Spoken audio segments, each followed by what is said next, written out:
बाहै पावन पुरवैया ननद मोर सोना चिरैया हो। बाहै पावन पुरवैया ननद मोर सोना चिरैया हो।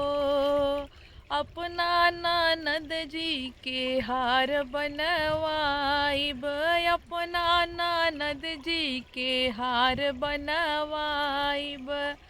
नथिया बनवाई उनकर भैया ननद मोर सोना चिरैया हो।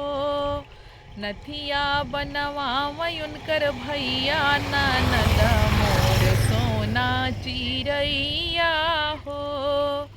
बाहै पावन पुरवैया ननद मोर सोना चिरैया हो। अपना ननद जी के करब देखुअरिया, अपना ननद जी के करब देखुअरिया। शादी रचै उनकर भैया ननद मोर सोना चिरैया हो।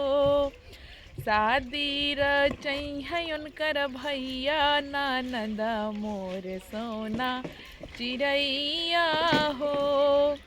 बाहै पावन पुरवैया ननद मोर सोना चिरैया हो।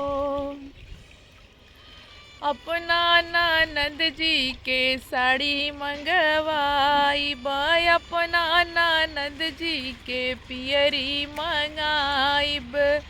चुनरी लियाई है उनकर भैया ननद मोर सोना चिरैया हो। चुनरी लियाई है उनकर भैया ननद मोर सोना चिरैया हो।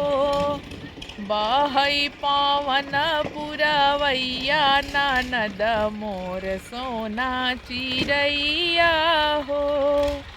अपना ननद जी के छागल बनवबै, अपना ननद जी के पायल बनवबै।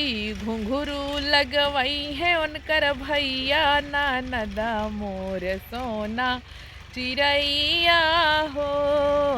घुंघरू लगवै है उनकर भैया ननद मोर सोना चिरैया हो। बाहै पावन पुरवैया ननद मोर सोना चिरैया हो। बाहै पावन पुरवैया ननद मोर सोना चिरैया हो।